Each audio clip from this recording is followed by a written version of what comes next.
Good afternoon. Good afternoon, Dr. Mallya. We're extremely happy to have you here. Let's first welcome him with a bouquet of flower. Bini will do the job. One of the member of the group which has chosen you as leader.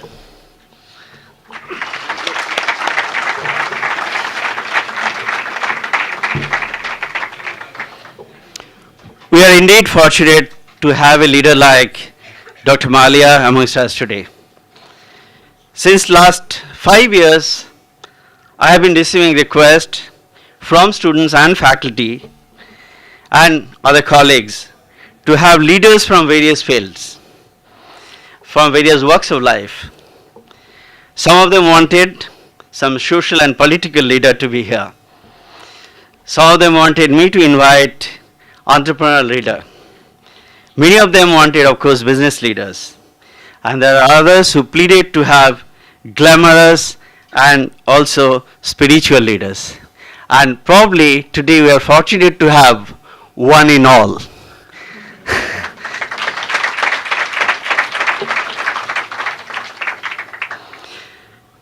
But you have, he is a leader, business leader of course by excellence. He is only not spiritual leader, but he is a spiritual follower. But he is glamorous leader, he is a fashion leader, he is a lifestyle leader. So all you have in one. As you have been hearing the stories of transforming organization right from the first lecture which was delivered by our Sri Ravi Shankar ji and then Dr. Irani, you will also hear today probably a similar story, because the organization which he leads have also gone through a very fast transformation and it's still going ahead. In fact, UB Spirits division is on its way to be the 4th largest manufacturer of spirits products in the world, with expected sales of 40 million cases by 2005 and 6. The flagship brand Kingfisher is now sold in 32 countries and received many accolades for its quality. You must have heard about UB Group's newest venture in civil aviation, which is on its way again by May 2005, probably will be experience that. Let us once again give him a very big round of applause to welcome him. I'll now introduce the group of students who has chosen him as leader. Vivek Jayakar, Tushar Behere, Shushabhan, Vini Chaudhary, Gopinath and Pradeep Kumar. May I now request Tushar to formally introduce him. I know it's superfluous, but we have to just do our duty. At the outset, could I please remind all of you to switch off your mobiles or put them on the silent mode. It is a rare privilege and an honor for me to introduce Mr. Vijay Mallya, who is undoubtedly the biggest brand ambassador of India, according to me. Mr. Vijay Mallya is a businessman par excellence, a member of parliament, a film producer, a spiritualist, a high-speed sports buff, and I think a talk show host pretty soon, all rolled into one. And he is considered to be the pillar of the future India as the days go by. Mr. Mallya was elected as the chairman of United Breweries in 1983 at the ripe age of 28. When he became the chairman, he initiated a process of defining a corporate structure with performance accountability, inducting professional management and consolidating the empire into individual operating divisions. And as Professor Ghosh said, from 3.85 million cases in 1983, I think they're going to cross 40 million cases presently. Mr. Mallya is the chairman of various public companies in India and overseas. He has been the chairman of Aventis Pharma India as well as the chairman of Bayer Crop Science for over 20 years, in addition to his chairmanship of several other corporations. Mr. Mallya has received several professional awards both in India and overseas. He was conferred a doctorate of philosophy in business administration by the South California University. He was also nominated as the global leader for tomorrow by the World Economic Forum. Mr. Vijay Mallya always believed that corporations have a responsibility to society and to mankind. To this end, he has contributed generously to various charities and foundations in several countries. In addition to establishing the Mallya Hospital, the Mallya Aditi School, and the Vittal Mallya Scientific Research Foundation in Bangalore. I could just go on and on about Mr. Mallya's achievements, and I'm sure I would still not bridge the top of the iceberg. But I also know that I've kept you all waiting long enough for him. And on this note, I would like to invite on stage the one and only, the king of good times, Mr. Vijay Mallya. Thank you very much. Hello, everybody. First of all, my apologies for arriving late. It's the combination of leadership, vision, entrepreneurship, and Bombay traffic. I applauded the group who selected me today. I think it's entirely consistent with what Professor Ghosh said. You have in front of you maybe a tutti frutti ice cream or a 3-in-1 as it is normally referred to, because I am a person of many different facets. Not because I entirely choose to be one with different facets, but as I will go on to explain, circumstances have been such through my life. It was very interesting that you have so kindly invited me to talk to you today. I must say that I thoroughly enjoy talking to students.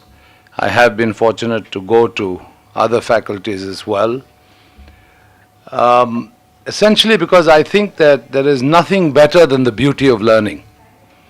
I am today what I am because I have recognized the need to learn on a constant basis. And trust me, even now, irrespective of the successes or the failures that I have seen in my life, I believe that I continue to enjoy the process of learning. And I sometimes really wish that I had become a professor myself, because I love to teach and I love to share. But I guess one has to do what one has to do. Some say it's destiny, some say it's by choice, but whatever it may be, I thoroughly enjoy what I do and how I do it. Let me begin by addressing certain core values which are often talked about. One talks about leadership, one talks about vision, one talks about entrepreneurship. And somehow along the line, one tends to get caught up in the beliefs that these are very special qualities, qualities that are bestowed only on a chosen few. I would like to challenge the very fundamentals of what we have as against what we extract from within. And trust me, what you can extract from within is a lot more than what anybody else can extract from within you. That is the fundamental. And the fundamental is self-confidence. If you have self-confidence, you believe in what you're doing, automatically, whether you realize it or not, you will delve into the depths of your own God-given talent and extricate a lot more from what you are blessed with, as opposed to what you really believe you could or could not do. All of us are blessed with certain levels of intelligence. I know we use the word fools and morons and duds and duffers and he's bright, I'm not, he's sharp, I'm not, he's brilliant, he's intelligent. These are but mere expressions. We all have a mental faculty. It is the access to that mental faculty that we should concentrate on, and the access of that mental faculty is driven by belief in oneself. There are so many challenges, including one this afternoon, that I have faced and continue to face, and it's a question of how I approach it. So having said that self-confidence is something that I agree you're not born with, but it is a question of believing in yourself and to sustain that belief.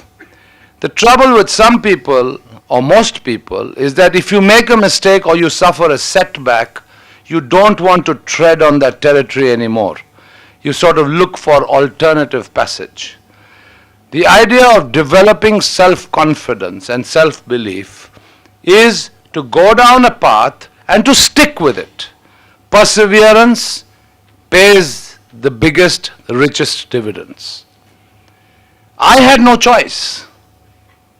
When I was through school and college, I remember, let me take you back to when I was in the 9th standard. Those days we used to write what was known as the senior Cambridge examination. And during my school career all the way up to 9th standard, I used to be a kind of mid-ranker in my class. I used to be maybe 12 or 14 out of classes of 30 or 35. My father was an exceptionally intelligent man and was in the Doon School and excelled in his studies. And one day he sat me down and said, "This is unacceptable to me. I am absolutely disgraced by your performance, and I expect you to be right up there in your studies." And I was my usual playful self, more interested in cricket and loafing around and stuff like that. But when I put my mind to it, I'm pleased to say, I topped the class right through in class 9, 10 and 11 and also came first in the entire Calcutta University in my senior Cambridge exam. It taught me something. I moaned, I groaned, I complained, I went running to my mother, I said, "This is not done." I felt completely persecuted. But you know, I had no option because my father in that respect was uncompromising and inflexible. It was almost like robotic in nature. I had to do it. I knew at first there's no way I can do it. I used to look around and say, "Look, that guy has got consistently good marks. How can I ever match him? That guy is much better in mathematics than I am. How can I ever match him? I don't even understand chemistry. How can I match him?"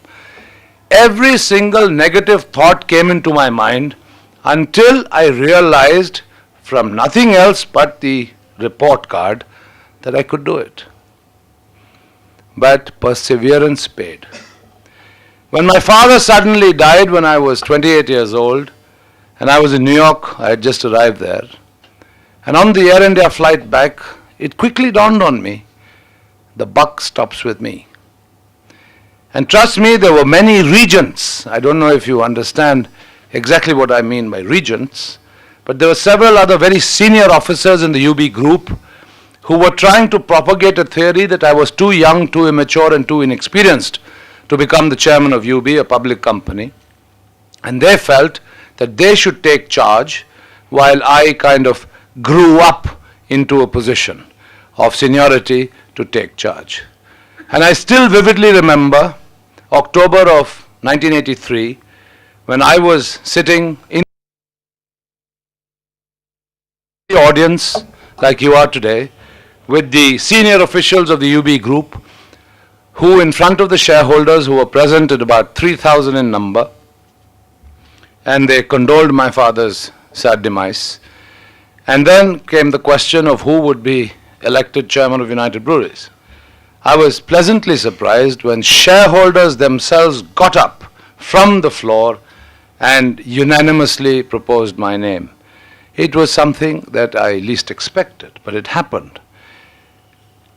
Once it happened, there's nothing worse or more fearful when you know and you realize, oh my God, I have nowhere to go. Put yourself in a similar position today, in today's context.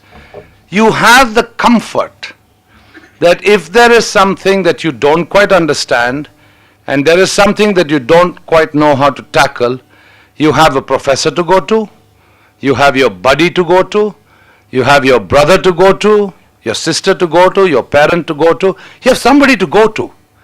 There I was, stuck elected chairman of United Breweries Limited, a big, huge, pretty unwieldy clutch of companies, knowing fully well I had nobody to turn to. And if I had gone to these 4 other senior officers who aspired for the chairmanship position, I would only be proving their point that I was not ready for the job. So I had no choice but to sink or swim. At that time, I decided I needed to swim. It was not only to justify the confidence that was reposed in me, it was also a question of my own pride. All of us have an ego. Nobody's going to say I don't have an ego. All of us have an ego. Sri Sri Ravi Shankar, who's my Guruji as well, says you drop your ego. If you can really drop your ego, then you will be a Guruji. You can't say I don't have an ego. The ego varies in different levels. And it's inbuilt within us in the personality, in the nature of human. The question was, I needed to satisfy my own ego that I could do it and that I did not want to be branded as a failure. Nobody, ego or no ego, will willfully accept being branded as a failure. And that gave me the determination, and every little step as I progressed enhanced my self-confidence. Yes, I stumbled. I stumbled many a time. I never fell. I kept the dignity of my self-confidence always at the forefront so that I could have the confidence to go forward on my chosen path. And if you look at it in the context in which I am referring, you must look at life and your future careers as a constant process of learning, because there is no better builder of self-confidence than the process of learning itself. That is what people say, wow, he's so experienced. What is experience?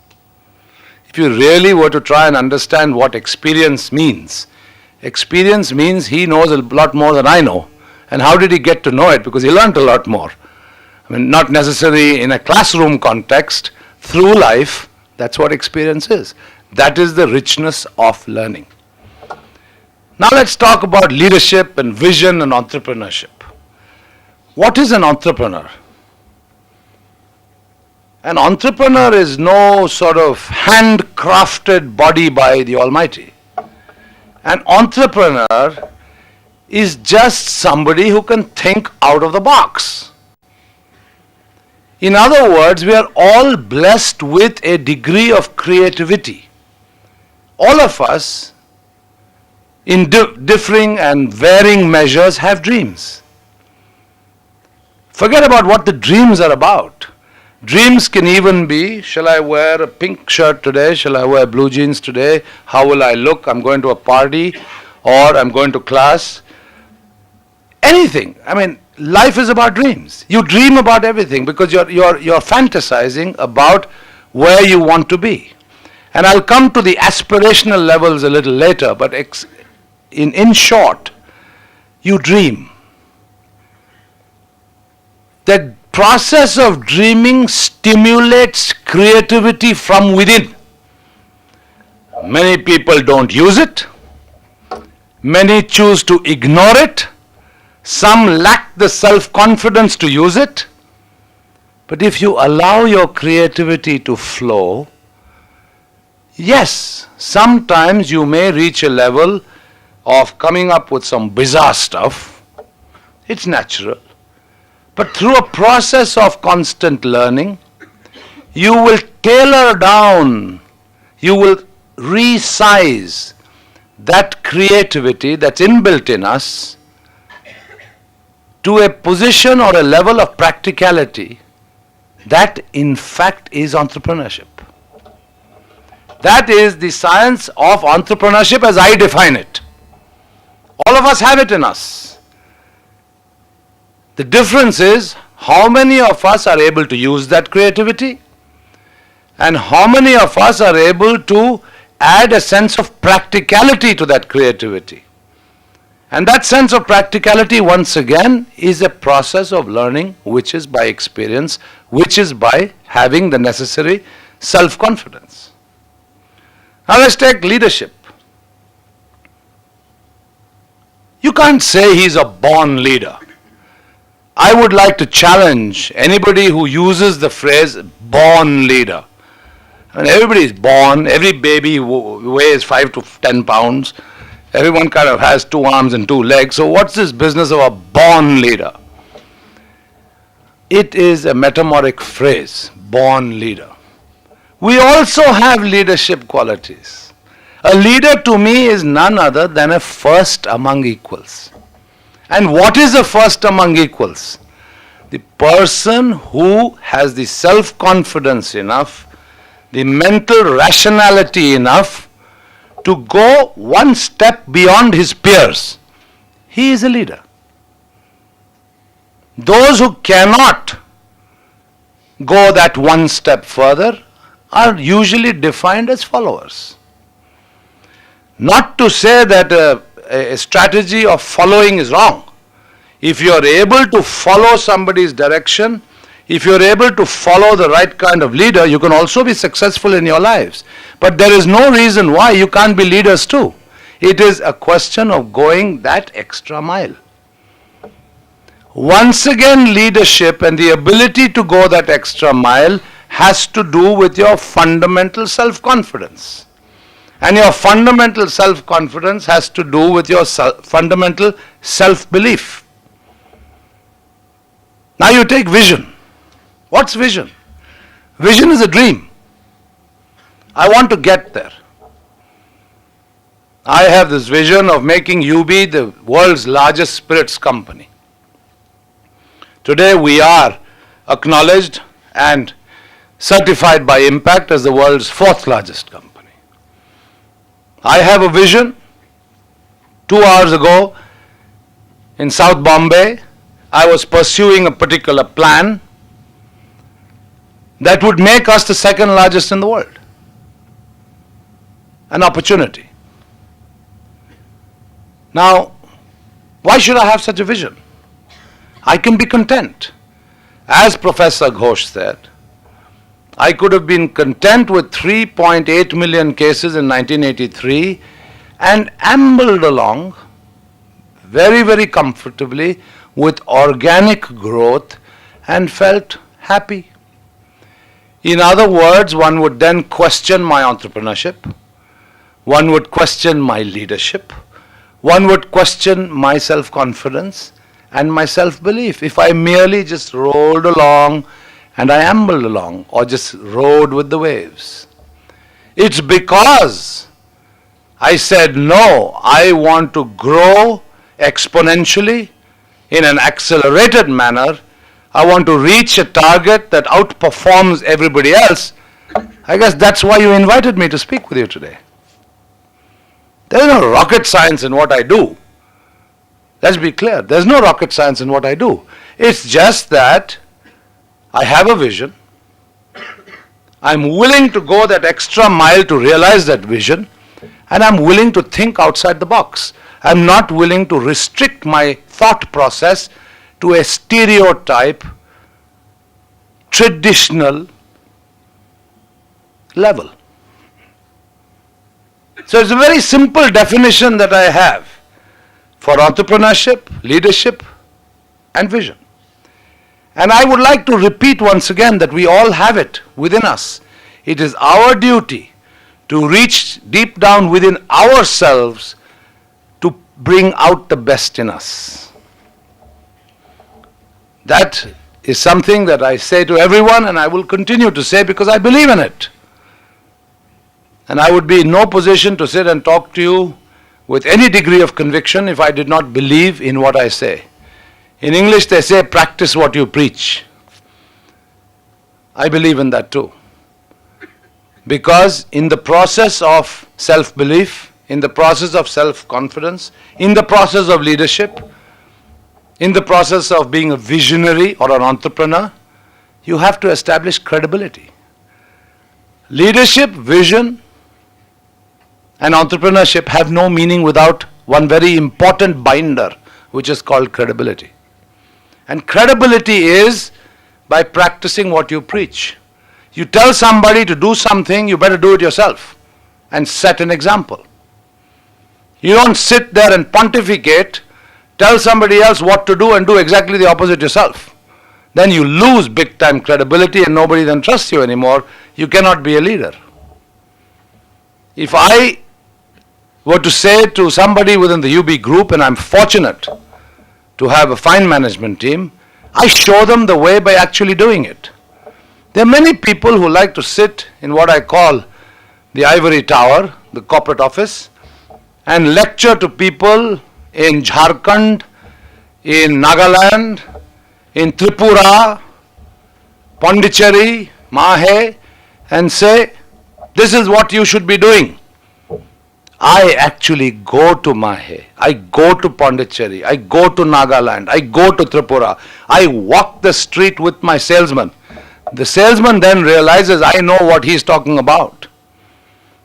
And when I give him a direction while walking the street, he respects me for it. If I merely sat in my corporate office in Bangalore or Bombay and picked up the phone and told him what to do, there would be a doubt in his mind, this guy doesn't really know what he's talking about. He hasn't seen what I've seen, he doesn't know. See, it's all about establishing credibility. Practice what you preach. And whether it's a question of what we learn during our learning years in fine institutions such as IIT, and applying what you have learned with a lot more in your daily lives. You have been fortunate to be a part of such a premier educational institution which has a superb reputation, and what you learn are your treasures. What you learn is part of your intellectual heirloom. It's part of your intellectual treasure chest. But you cannot just lean on this and say, fine, I am an IIT alumni and that's it, that's going to carry me through life. It won't happen. You need to build on it. You need to use this as a solid foundation and add to that, A, the self-confidence that you are from such a fine academic institution, add leadership, add vision, add entrepreneurship, allow your creativity to emerge and flow, and build your credibility. And trust me, success in life is not so difficult. A lot of people dramatize it, a lot of people exaggerate it. Let me tell you, success is not measured only by money. Success is not measured by page 3. Success is not measured by the amount of media coverage that you have. Success is what makes you happy. Trust me, success is ultimately what makes you happy.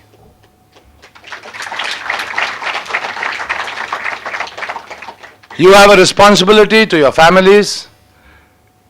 You will get married, you will raise children. You have parents, you have siblings.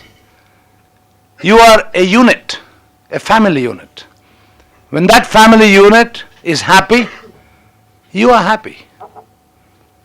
You got to let yourself reach that stage by making full use of A, what you're given, and all of us are given, what you learn, and finally, how you apply it. Let me now talk about how I live my life, because that seems to be much talked about. This issue of king of good times and all the rest of it, fine, I'll explain this king of good times concept because I wrote it. I'm in the beverage alcohol business. Advertising is banned. I cannot advertise. Number 2, I'm heavily overtaxed. Probably the most heavily taxed industry in India. Number 3, I'm hugely overregulated. Probably one of the most regulated industries in India. Let me explain how. Any bottle of booze that you see, 65% at minimum is government duty. 65% is government duty. Then you add the cost of making it. It's got to be at least 15%. So 80% is gone from what you pay. Out of that balance 20%, the wholesaler has to survive, the retailer has to survive, the transporter has to survive, and the manufacturer has to survive. It's a very difficult survival proposition, you know. It's like being dumped in the middle of the Arabian Sea without a life jacket. So you got to think outside the box. How do we propel this brand, create demand, create an aspirational level? I talked about dreaming. I talked about wanting to achieve a certain level. So I figured out that one thing that would appeal to India, rural India and urban India, is aspiration, because everybody wants to do one step better. So we created an aspirational lifestyle branding image around Kingfisher. Now how do I communicate that? I don't have advertising, I don't have radio, no TV, no nothing. No billboards, no hoardings. Well, guess what? I'm the walking advertisement.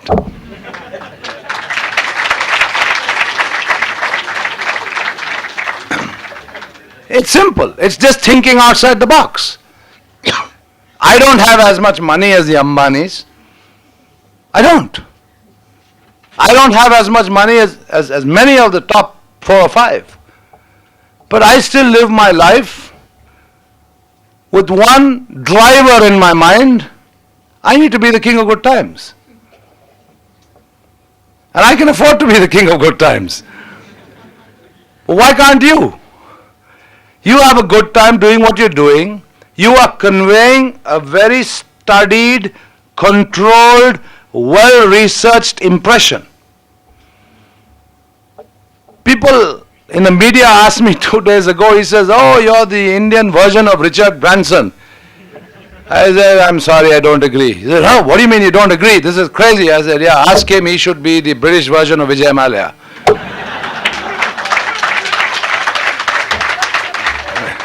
Think outside the box. Why should I accept that I'm the Indian version of Richard Branson?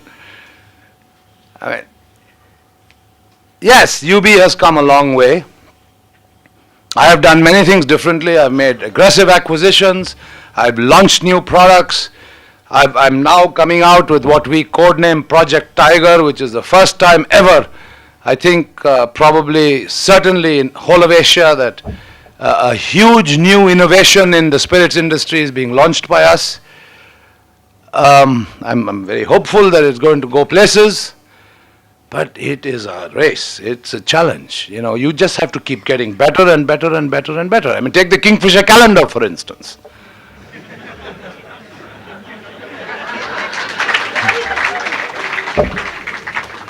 I guess that means give me one. I know, I've heard that before. But every time people kind of wait with bated breath to see this great calendar, I realize I have to do better next year. So, you know, it's a constant process, this process of innovation, this moving of the bar. The raising of the bar, the moving of the goalpost is a never-ending process. But you know, finally you get used to it. And then it's fun. It gives you a huge sense of satisfaction to be able to raise that bar and meet or exceed it. And that all comes from within. I mean, I don't have somebody telling me, well, okay, fine, I give you 65% or 70% marks for this year's calendar, so next year you're going to achieve 75% marks. No, it doesn't work that way. It ultimately then starts coming from within. Quite apart from, you know, our market share and stuff like that, you know, I'm personally proud of many things that I have done. Kingfisher, I gave you the example. In 1980, which is 25 years ago, Kingfisher was in the archives of UB. Kingfisher was retired. And UB Export, Jubilee Lager, and UB Royal, these were the brands that UB was actively selling. I came across this old label, Kingfisher, and I just loved it. And I loved the word. I started dreaming about, you know, the vibrancy of Kingfisher, the colorful Kingfisher. I went to my father, I said, I want 10 lakhs of rupees to relaunch this brand. I got a earful. He said, you don't understand, 10 lakhs rupees, do you know how much it is? It's a fortune, you're a waster, you're this, you learn nothing, blah, blah, blah, blah, blah. Finally, perseverance paid. I didn't let go, I bugged him every day. But I got 2 lakhs. I said, okay, it's a start. And with 2 lakhs of rupees of a marketing budget 25 years ago, today every third bottle of beer sold in India is a Kingfisher. It is sold now in 55 countries, produced in 4 continents, and we're proud that this is probably the first truly Indian homegrown brand that is multinational or global. And that is one of the reasons why we even used Kingfisher as the brand for the airline. It's all about brand leverage. We've created an equity, we now must extricate returns on that brand equity.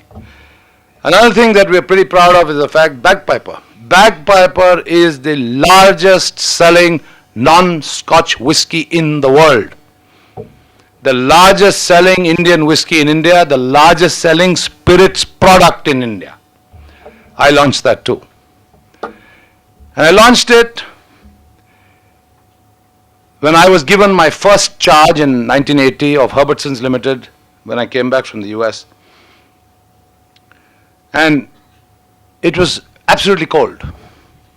For the very first time in the history of the Indian spirits business, we actually employed professional tools. We actually got an ad agency. We explained to them we cannot advertise, but we would like to leverage all available marketing tools in terms of research, in terms of understanding the profile of our consumer. Today the buzzword in marketing is SECA, SECA plus. In 1980 nobody knew what SEC was. If you ask anybody SEC, probably talk about the Securities and Exchange Commission of Washington. No, back then we used unconventional tools, but we used those tools to better understand the positioning of a product. And even though we couldn't advertise it, we used brand ambassadors. I remember we launched Bagpiper with Ashok Kumar. And subsequently it has had Shatrughan Sinha and that kind of very macho Bollywood type image. But once again, because we cannot communicate, we chose a personality to portray the personality and the equity of the brand, much like I do for Kingfisher. I'm still, by the way, searching for another King of Good Times, and I'll retire. But essentially, there's a method in what we do. It's not just about, leading a great lifestyle. We work very hard, and there is a methodology, a carefully measured methodology in the way we do things. And it's fun as well. That's most important. You enjoy what you do. When I ran into a huge amount of trouble with the then very draconian Indian environment of huge legislation and control, you probably heard, it was when you probably were very young, in once again the early 80s when VP Singh was the Prime Minister, there was India was known as being in the Raid Raj. Lalit Thapar was put behind bars. Senior Mr. S.L. Kirloskar was put behind bars. I mean, everything. Fortunately, I didn't go behind bars, but I was very much on the list. I was disillusioned with the system called India, disillusioned with the fact that these babus sitting in various departments with petty minds were using the draconian powers bestowed upon them in legislation, were completely transformed into extortionists, where no amount of logic would come to bear. And I decided I want to become a non-resident India and free myself from the shackles of this very persecutive kind of environment. I decided to move out of India.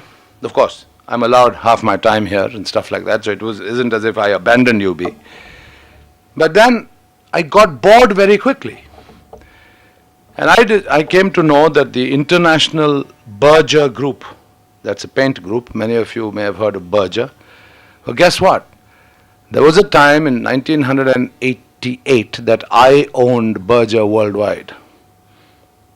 I went to Hong Kong and Shanghai Bank and Citibank. I asked to see their chairman. I made them a simple presentation. I said, I do not have a dime in my pocket, but this is my vision. This is what I want to do. In those days, I got 36 million pounds sterling as a fully leveraged buyout to buy Berger worldwide. And that was the first time that any Indian company proudly flew the Indian tricolor flag in 26 manufacturing locations outside India. Of course, my CFO and everybody were trembling. How the hell do we pay back 36 million pounds? Huge amount of money. Well, simple. We had the Caribbean operation, we had the European operation, we had the African operation, we had the operation, of course, in India, we had the operation in the Far East. I personally did 6 IPOs on the NASDAQ, on the Jamaican Stock Exchange, on the Abidjan Stock Exchange, the Nairobi Stock Exchange, the London main board, the Singapore main board, hugely increased the market cap of Berger worldwide, repaid the bank in full, and put, in those days, $150 million in my pocket. How many people would have ventured to take that risk, sign on the dotted line a personal guarantee, pledging everything I ever had? It is a question of belief. It was that determination to do it. And I have every belief and hope that whatever I've been able to kind of share with you today in a manner that I have will impact your future lives in a positive sense, and that you will all go out of here being extremely proud of this extremely fine institution, but also to put it to very good use. Thank you for the opportunity. Due to paucity of time, I think we'll be able to take just 2 or 3 questions because we have to give the chance to this group which is covering him as their leader. So we'll just take 2 or 3 questions, that's all. Can you please start?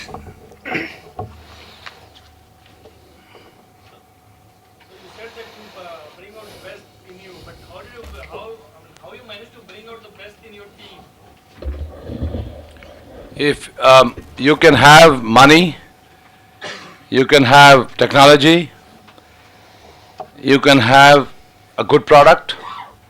If you don't have good people, you will never succeed. In UB, we say people are our most important asset.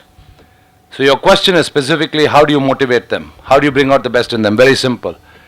Let them know that they are precious assets. When you respect somebody, you get respect. If you learn to respect somebody, you will get a favorable response. So treat others well and give them respect, number 1. Number 2, motivation. Lead by example. If you are there leading from the front, showing somebody, I gave the example of the salesman sitting in Nagaland or Tripura or wherever else. I go there, I go with him, I walk the streets with him. I show him respect in doing so. That guy ultimately says, he's one of us, he's with us, he understands the environment in which I'm working, he understands what I'm doing. That also brings out the best in him because he respects you even more. Give people incentives. I'm not talking about the classical carrot and stick approach, that's dated. I'm talking about the fact there is a new word which I practice, it's called reward for performance. But there is a danger there. Sometimes this reward for performance does not get fully executed because the performance itself is not clearly defined. So reward for performance is the best way of motivating people and bringing out the best in them, so long as you very clearly define what are the performance parameters and therefore what is the reward. So there are many techniques of stimulating enthusiasm and bringing out the best in people of motivation. So why are Kingfisher Airlines? Why aren't you using the Kingfisher brand for anything else? Oh no, Kingfisher, that's the fault of the media. The Kingfisher Airlines is the most talked about. But we have Kingfisher Water, we have Kingfisher Fashion, we have Kingfisher Shoes. We are going to extend the Kingfisher brand name. We're looking at Kingfisher Cafe, like Coffee Day and Barista, to have completely Kingfisher cafes all over the country. The airline is a no-brainer, you know. I mean, the civil aviation market in India. Let me just quickly spend 1 minute on this. In 1990, which is 15 years ago, when the government first permitted non-government carriers or private carriers to fly, UB Air was the first airline to ever take off. I shut it down because they would not allow us to publish the routes. They would not allow us to buy new aircraft because our liberalization policy had just started, and government itself was not prepared to really have or encourage serious players. So we said, this is not for us. With the growth in the civil aviation market and the fundamental parameters, and once again I'll take another 30 seconds. China has 1.4 billion people approximately. India has a little over 1 billion. There are 700 passenger aircraft flying in China today. There are 140 passenger aircraft flying in India today.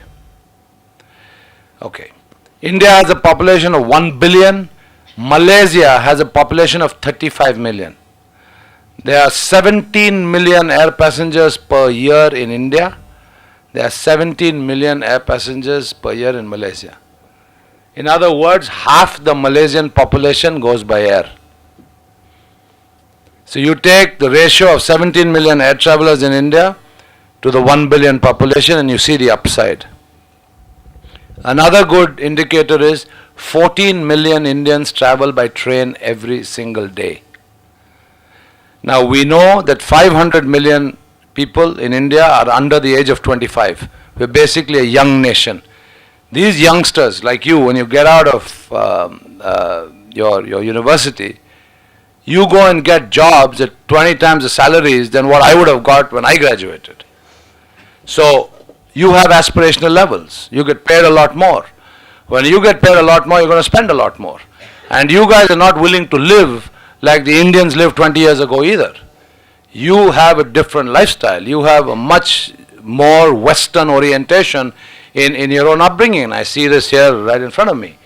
And so you want to spend. You're not going to just keep your money and, you know, live like how kids lived 20 years ago. So all that is stimulating growth. It's not just stimulating consumer spending. It's not just stimulating the Indian economy. It's stimulating various sectors, including the IT sector, biotechnology, etc., etc. But more significantly, it has a huge stimulating effect on air travel, because how many of you really want to sit in a train for 3 days to go from point A to point B, or even for that matter 24 hours? You want to fly if you can afford to fly. And that's precisely what is redefining civil aviation in India. It's a fantastic business opportunity, huge brand, consumer expects it, and so I think Kingfisher Airlines. But of course, we've done many things which are firsts in the Indian context. The first ever airline in Indian history to launch with a fleet of completely brand new aircraft. Then we have the best in-flight experience designed. It's one class, no executive, no economy, just one class. It's Kingfisher class. And in that Kingfisher class, we have every single seat has its own video fitted in it with 6 audio channels, music, you know, all. It's very rocking. I'm just sorry, I think, because 5:45 he has to leave this place and he has to reach Delhi to meet the appointment with Vice President of India. So I think we can't hold him up here. So I think what you did today, I think you created a kind of vibration which has never ever seen in this auditorium. That much I can tell you. And your session is incomplete. Our request is you have to come back again. And problem is that. And the problem is if you come again and again, I don't know how many of these professors would be having their jobs. So with that, we just close the session and we just request Pradeep to hand over a memento as a mark of respect to him and remembrance.